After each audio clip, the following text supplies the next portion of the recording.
Hi welcome to my mini vlog. ಇದು Friday vlog ಆಗಿರುತ್ತೆ. ಏನು ಫ್ರೈಡೇ ನನಗೆ ಅಂತ ಒಂದು ಪಾರ್ಸಲ್ ಬಂದಿತ್ತು. ಅದೇನಪ್ಪ ಅಂದರೆ ನನ್ನ ಹಸ್ಬೆಂಡ್ ನನಗೋಸ್ಕರ ಫ್ಲಿಪ್ಕಾರ್ಟಿಂದ ಲೈಟ್ ಮತ್ತು ರಿಂಗ್ ಲೈಟ್ ಮತ್ತು ಟ್ರೈಪಾಡ್ನ ಬುಕ್ ಮಾಡಿಕೊಟ್ಟಿದ್ರು. ಏನಕ್ಕೆ ಅಂದರೆ ಒಬ್ಬಳೇ ಕಷ್ಟಪಡ್ತಾಳೆ, ಸುಮ್ಮನೆ ಟ್ರೈಪಾಡ್ ಇಲ್ದೇ ಅವಳವಳೆ ಸಪೋರ್ಟ್ ಇಲ್ಲದೆ ಮಾಡ್ಕೋಬೇಕು, ವೀಡಿಯೋನೆಲ್ಲ ಕ್ಯಾಪ್ಚರ್ ಮಾಡ್ಕೊಳಕ್ಕಾಗಲ್ಲ ಅಂತ. ನಮಗೆ ಅಂತ ಯಾರೋ ಒಬ್ಬರು ಈ ಥರ ಒಂದು ಕನ್ಸರ್ನ್ ತೋರಿಸಿ ಅವಳು ಕಷ್ಟ ಆಗುತ್ತೆ ಅಂತ ಅರ್ಥ ಮಾಡ್ಕೊಳ್ಳೋದ್ರಲ್ಲಿ ತುಂಬ ಖುಷಿ ಅನಿಸುತ್ತೆ ಅಲ್ವಾ. ಆಮೇಲೆ ಶನಿವಾರದ ಕಂಟಿನ್ಯೂಷನ್ ವ್ಲಾಗು. ಇನ್ನು ಶನಿವಾರ ನಾವು ಈ ಥರ ರೆಡಿ ಆಗಿಬಿಟ್ಟು ಆಟೋ ಮಾಡಿಕೊಂಡು ನಾನು ನಮ್ಮ ಅತ್ತೆ ಪಾಪು ಕುವೆಂಪು ನಗರ ಸೈಡ್ ಹೋದ್ವಿ. ಏನಕ್ಕೆ ಅಂತಂದರೆ ನಮ್ಮ ಅತ್ತಿಗೆ ಮನೆಗೆ. ಏನಕ್ಕೆ ಅಂದರೆ ಮೊಮ್ಮಕ್ಕಳನ್ನ ನೋಡಬೇಕು ಅಂತ ಅಂದ್ಬಿಟ್ಟು ನಮ್ಮ ಅತ್ತೆ ತುಂಬ ದಿನ ಆಯಿತು ಹೋಗಿ ಬರೋಣ ಅಂತಂದರು. ಸರಿ ಅಂತ ಹೊರಟ್ವಿ. ಆಮೇಲೆ ಕಾವ್ಯಂಗೆ ಮಧ್ಯಾಹ್ನದ ಮೇಲೆ ಸ್ಕೂಲ್ ಇದ್ದಿದ್ದರಿಂದ ಸೆಕೆಂಡ್ PU ಎಕ್ಸಾಮ್ ನಡೀತಿತ್ತು ಅಂದ್ಬಿಟ್ಟು ಅವಳು ಕೂಡ ಬಾಯ್ ಹೇಳ್ಬಿಟ್ಟು ಸ್ಕೂಲ್ ಕಡೆ ಹೊರಟ್ಲು.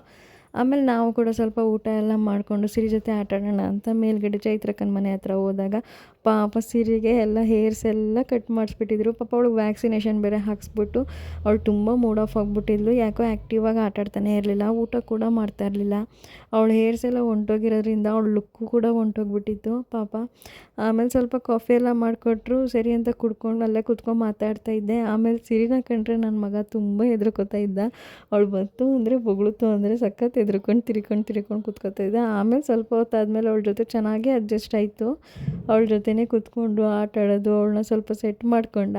ಆಮೇಲೆ ಅವಳು ಸೆಟ್ ಆದ್ಲು ಅಂದ್ಬಿಟ್ಟು ಹೋಗೋದ್ರ ಪಕ್ಕನೇ ಕೂತ್ಕೊಬಿಟ್ಟವನೇ ಅದನ್ನು ಕೇರ್ ಮಾಡಿಕೊಂಡು.